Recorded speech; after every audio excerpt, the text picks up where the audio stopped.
Hola, bienvenidos a Realidad Revelada. En este nuevo episodio hablaremos sobre cómo fueron los acontecimientos que dieron paso a las acusaciones, juicios y finalmente a las sentencias de muerte en la hoguera de los últimos líderes templarios.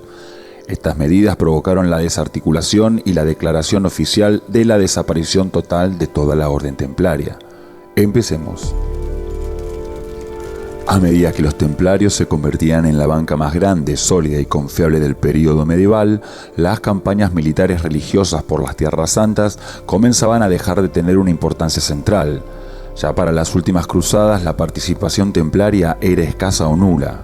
Ayudar y cuidar a los peregrinos y caminos cristianos había sido el principal fin por la que se había constituido toda la empresa templaria, pero en estas instancias dejó de ser una prioridad e interés.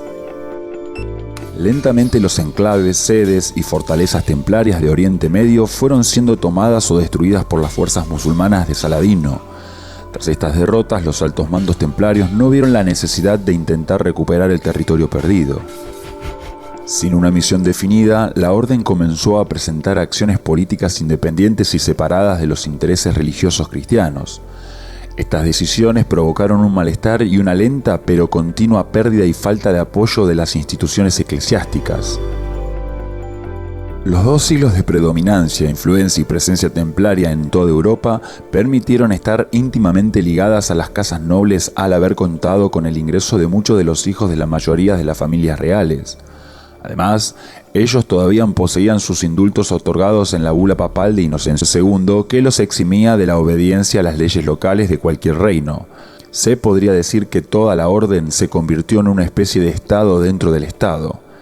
Esta fuerte influencia política ofrecía continuar con su peso en casi todo el territorio europeo y más allá. Como ya hemos dicho, sus estructuras construidas le permitían ser una empresa sólida y autosuficiente.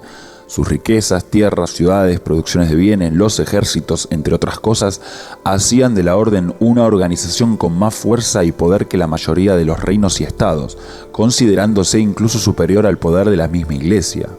A su vez, muchos reyes que necesitaban financiación económica para sus guerras se encontraban endeudados con el Banco Templario. No cabe duda que la orden templaria comenzó a verse como una amenaza por las monarquías europeas. Por un lado, una orden con esta influencia política y económica podría llegar a amenazar la estabilidad del poder real. Por otro lado, si bien en sus inicios fueron un apoyo para muchos reyes, con el paso del tiempo los templarios se independizaron de estos y actuaban de una manera completamente autónoma. Las tensiones y envidias de poder empezarían a ser una problemática para la continuidad y estabilidad de los caballeros templarios. Al estar bajo la protección de la Iglesia, se necesitaban pruebas incriminatorias que acusen a los miembros templarios de practicar alguna herejía. De esta forma, la Orden del Temple podría quedar oficialmente expulsada del amparo papal y llegar a ser finalmente derrocada. Estas pruebas serían presentadas en 1307. Así, el rey francés Felipe IV presentó los argumentos para llevar a cabo la detención de todos los templarios en Francia. La orden fue acusada de practicar el culto a Satanás y otros rituales ocultistas y heréticos. Además, el rey de Francia les exige a los caballeros templarios una sumisión a su autoridad. Los templarios, acostumbrados a obedecer únicamente a la jerarquía de la orden, no aceptan someterse al rey. Así, el rey entonces ordena la detención de todos los miembros de la orden en Francia y los hace comparecer ante el Tribunal del Santo Oficio de la Inquisición. Los templarios no reconocen ninguna de las acusaciones que se les imputan y ante el tribunal mantienen su inocencia.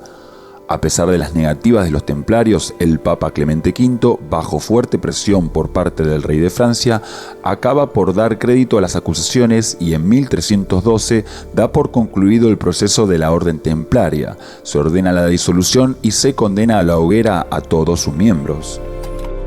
Explican, según historiadores, que el accionar de Felipe IV el Hermoso se debió a que él tenía una gran deuda con los templarios y necesitaba encontrar una forma de liquidarla.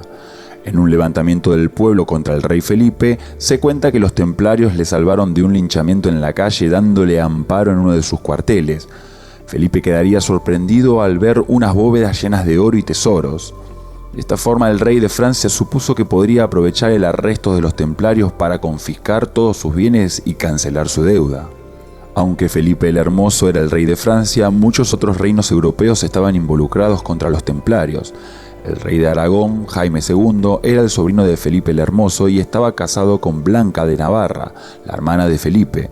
Jaime II ayudó a Felipe el Hermoso a arrestar a los templarios en Francia y también confiscó todos sus bienes. Los reinos de Portugal, Inglaterra y Sicilia no arrestaron a los templarios, pero confiscaron todos sus bienes. Con la ejecución en la hoguera del último gran maestre Jacques de Molay el 18 de marzo de 1314 frente a la Catedral de Notre Dame, se considera oficialmente el fin total de toda la hegemonía y articulación templaria. Pero como veremos en el próximo capítulo, se encuentra la especulación y la leyenda que la orden, si bien dejó de operar de forma oficial, continuó de manera clandestina, utilizando códigos, toques y palabras secretas para reconocerse entre ellos y dar origen a las posteriores conocidas sociedades secretas.